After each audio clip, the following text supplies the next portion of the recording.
Guys, কেমন আছো সবাই? আমি তো খুব ভালো আছি। আজ আমার বার্থডে। আমি 18 ইয়ার কমপ্লিট হয়েছি। তার জন্য সেলিব্রেট করার জন্য চলে যাচ্ছি মার্কেটে জিনিসপত্র আনতে হবে। তার জন্য মা আর আমি বেরিয়ে পড়েছি। তারপর মা কিছু বাড়ির জন্য নিজে কেনাকাটা করে নিল একটু করে। তারপর মায়ের যা দরকার সেগুলো নিচ্ছে। আমি ভাবলাম একটুই করবে হয়তো। তারপর দেখছি একটার পর একটা কিনেই যাচ্ছে।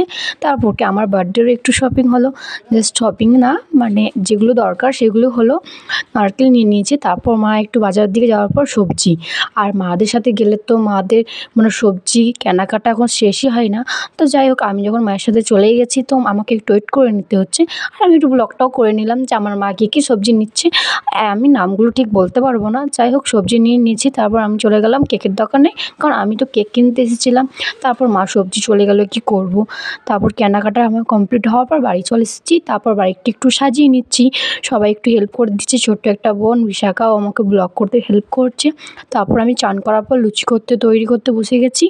মা তো সবজি তারপর পায়েস তো করেই রেখেছে আগে থেকেই। তারপরে আমার বড়দিও হেল্প করছে। রাতে এটা আমার কেকটা, আর পুরো ডেকোরেশন করেছি আমি নিজেই, আর একটা বুনিও হেল্প করেছে। তারপর তুমি আমার দেখে নাও আমার লুকটা, যে আমি আজ নাইটে এই লুকটাতে আমার বার্থডে সেলিব্রেট করব।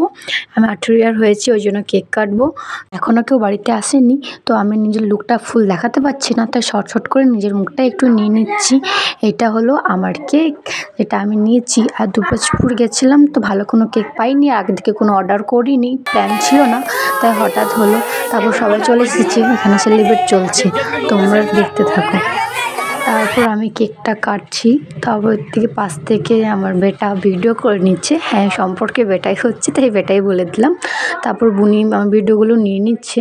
আমি কেকটা কাটার পর আমি মাদার ইন্ডিয়াকে ডেকে নিলাম। মা একটু দূরে ছিল, তাই মাকে আমি ডেকে মাকে একটু খাইয়ে দিলাম। তারপর খাওয়ালাম আমার মামিকে, আমার একমাত্র মামি, যেটা আমার পাশের বাড়ি, তা মামিকে খাইয়ে নিলাম। তারপর সবাইকে আস্তে দাদা, বুনি, ভাই সবাইকে খাইয়ে দিলাম। তারপর দাদা এসেছে আর ছবি তোলার জন্য, আরও পুরো মুখে আমার ভরে দিল এমনি হাসাহাসি। আর বার্থডেতে একটু এনজয় তো হয়। তারপর ছবি তোলার জন্য রেডি হচ্ছি। তারপর মামি আমাকে পায়েস খাওয়াতে এলো। মা আগেই পায়েস খাইয়ে দিয়েছে, তারপর মামি পায়েস খাওয়াচ্ছে। সেই ফটোটা নেওয়া হয়নি, কারণ ও আমার কাছে কেক কাটার সময় করছিল। তারপর সবাইকে খাওয়া দাওয়া করছে, তরকারি, পায়েস আর লুচি। তো এদিকে সবাইকে নিয়ে নিচ্ছি। অন্ধকারে সবাই ঠিক করে দেখা যাচ্ছে না। দাদা, এগুলো বুনি, এই একটা দাদা, এটা সঞ্জু। তারপরে এই একটা বুনি ঝিমুক দেখাতে তার লজ্জা লাগছে, এই বুনিটারও লজ্জা লাগছে। তাই হোক, খাওয়া কমপ্লিট হওয়ার পর গিফটগুলো সব মেনটেন করছি। তো বুনি আমাকে ভিডিও করে নিচ্ছে, ওরা বলে এখনই খুলতে হবে। তোমরা দেখছো আমার ছবি দিয়ে অ্যালবাম বানিয়ে দিয়েছি। আমার তো খুবই ভালো লেগেছে, খুবই পছন্দ লেগেছে। এটা বানিয়েছি বৈবৃষ্টি আর বিশাখা, তিনজন মিলে এটা আমাকে গিফট করেছে।